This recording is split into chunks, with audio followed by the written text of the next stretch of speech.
Halo, saya Muhi, MUKHKHI. Buat kalian yang belum kenal saya, selamat datang di channel YouTube ini. Pada video ini, saya akan sharing ke kalian tentang 5 kelemahan Viktor Axelsen. Kenapa pada video ini saya mengambil judul atau membahas 5 kelemahan Viktor Axelsen? Karena Viktor Axelsen yang pada saat video ini syuting itu sedang menduduki peringkat 1 dunia tunggal putra BWF, dan prestasi yang ia torehkan pada tahun ini dan tahun-tahun sebelumnya membuat dia pantas untuk menduduki peringkat itu, sehingga men-challenge pemain lain untuk bisa mengalahkan Viktor Axelsen. Nah, untuk bisa mengalahkannya, kita harus tahu dong apa aja sih kelemahan dari Viktor Axelsen. Oleh karena itu, kalau kalian pengen tahu, tetap stay tune di video ini. Viktor Axelsen lahir 4 Januari 1994 di Odense, Denmark. Pemain yang memiliki tinggi 1,94 meter ini memiliki prestasi dari tingkat junior dan senior. Prestasi juniornya, ia berhasil menjuarai kejuaraan dunia junior tahun 2010, dan dia tercatat sebagai pemain Eropa pertama yang memenangkan titel juara ini. Dia debut ke level senior pun di tahun yang sama, 2010, dan dia berhasil menjuarai Cyprus International.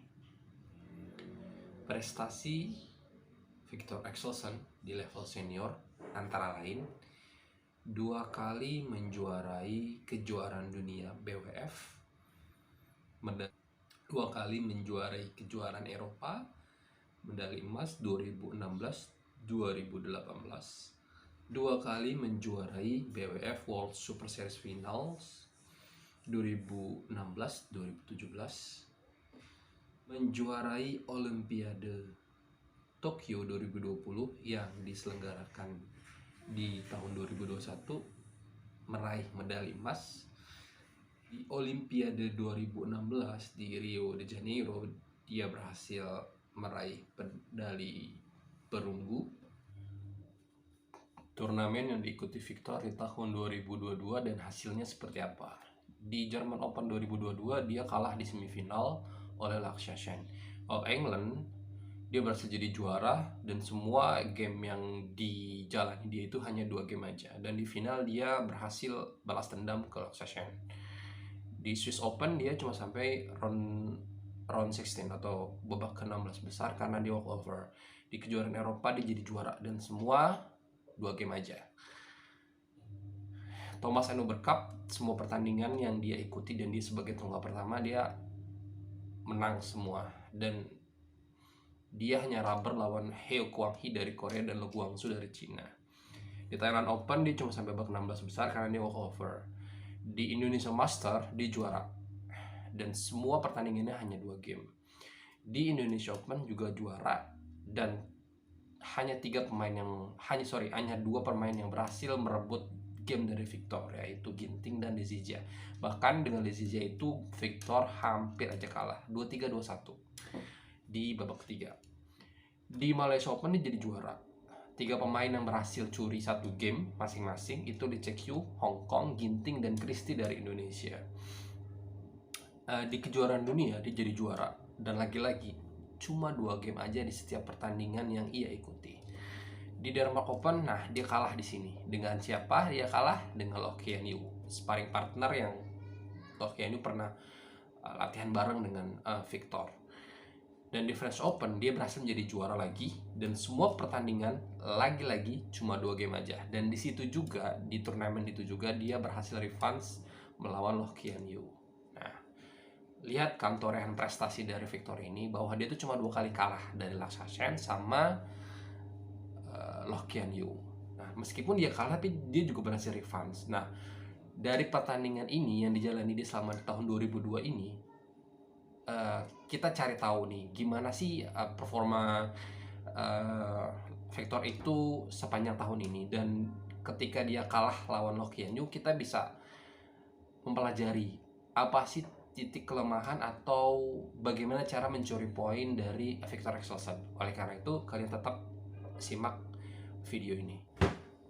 Mari kita breakdown 21 poin yang diperoleh Loh Kian Yu itu dapat dari mana aja. 7 poin diperoleh Loh Kian Yu dari hasil errornya Victor ketika angkat bola ke belakang dari netting tipis Loh Kian Yu. Jadi Loh Kian Yu itu netting tipis, kemudian diangkat oleh Victor, bolanya koknya ke atas ke belakang tapi out. 7 poin. Kemudian 3 poin didapat Loh Kian Yu dari pengembalian net Victor yang tanggung. Jadi Loh Kian Yu netting, kemudian dibalas netting, tapi nettingnya tuh tanggung, naik ke atas sedikit kemudian diserobot. 3 poin. 7 tambah 3 10. Kemudian diperoleh 4 poin dari drive dorong ke tengah badan Victor. Jadi Loh Kian Yu itu suka ngedrive bola datar ke sisi tengah badan Victor, atau agak ke kiri atau agak ke kanan.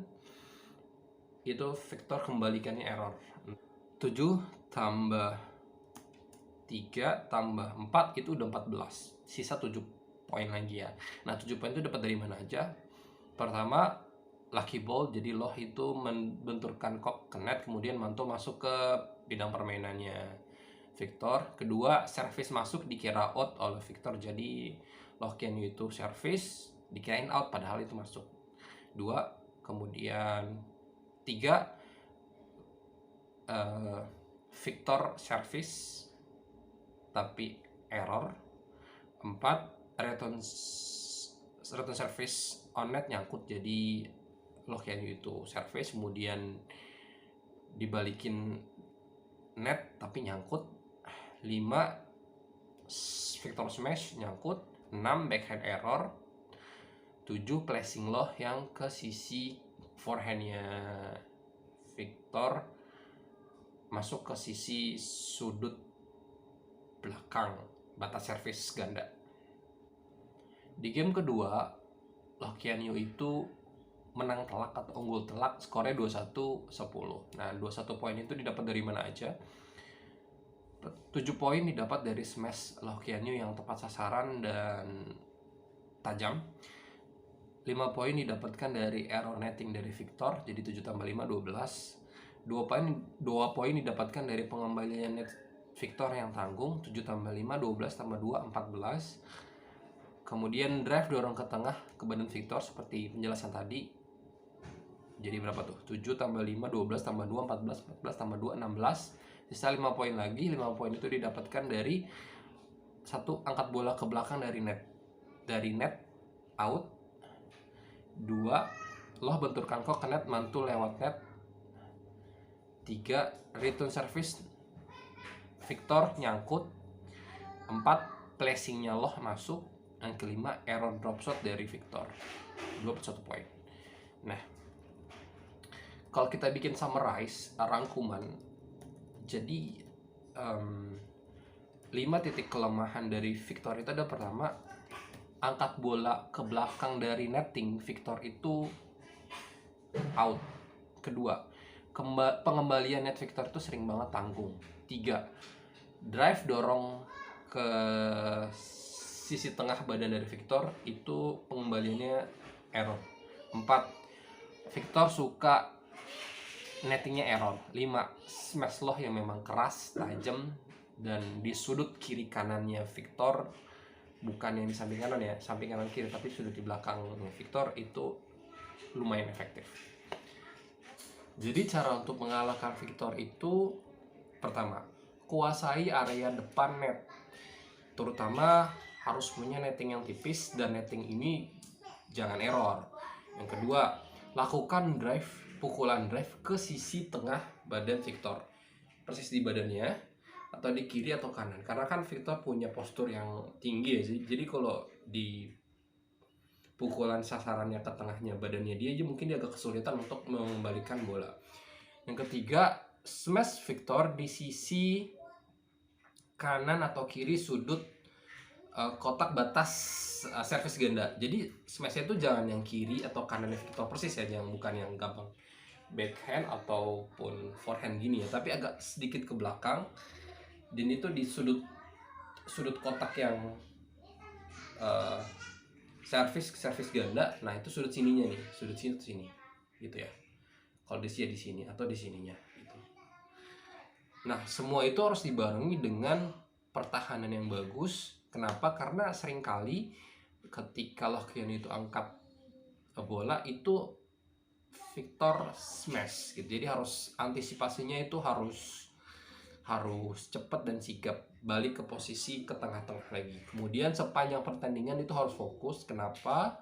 Karena Victor itu kalau berdasarkan pengalaman pertandingan dengan Ginting pernah komen bahwa Victor itu seringkali mengubah strategi permainan, dan itu pemain atau lawannya itu harus antisipasi. Nah itu analisa dari saya yang penikmat badminton. Kalian juga boleh komen, atau mungkin ada yang ini nggak kayak gini nih, atau mungkin kalian punya pandangan lain atau pandangan yang beda, atau ada masukan lain. Victor juga tuh punya kelemahan di sisi ini nih gitu. Kalian boleh banget komen di bawah ini. Terima kasih atas waktu kalian udah mau menonton video ini. Jangan lupa support channel ini dengan subscribe, like, dan share ke teman-teman kalian. Dan sampai jumpa.